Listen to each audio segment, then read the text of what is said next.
ব্রোঞ্জের চিতাবাঘ দেখেছেন কখনো? রবার্ট উইলিয়াম কল্টনের তৈরি এই ব্রোঞ্জের চিতাবাঘ মহীশূর প্যালেসে ঢুকতেই পাবেন একেবারে মূল ফটকের দুধারে। মহীশূরকে ক্যাসল সিটি বলা হয়, তার মধ্যে এটি অন্যতম। প্রাসাদটি মহীশূরের কেন্দ্রে অবস্থিত এবং পূর্ব দিকে চামুন্ডা পাহাড়ের মুখোমুখি। পুরনো কাঠের প্রাসাদটির বদলে 1897 সালে এর নির্মাণ শুরু হয় এবং 1912 সালে এটি কমপ্লিট হয়।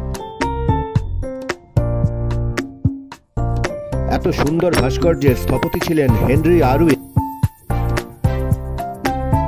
এবং সিভিল ইঞ্জিনিয়ার বি.পি. রাঘবুল নাইডু।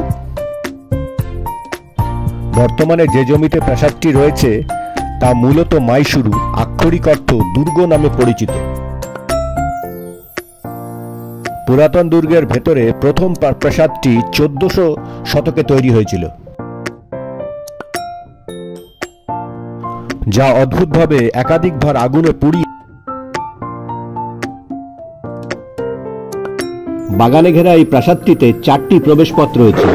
পূর্বে জয়মার্থান প্রধান গেট, উত্তরে জয়রাম, দক্ষিণে বলরাম এবং পশ্চিমে রয়েছে বরাহ গেট। তাহলে আর চিন্তা কি, এই গরমের ছুটিতে চলে আসুন কর্ণাটক ক্যাসল সিটি মাইশুরু। এটা তো ছিল এক ঝলক মাত্র। মাইসোর প্যালেসের রূপকথা জানতে হলে চলে আসতে হবে আপনাকে এখানে।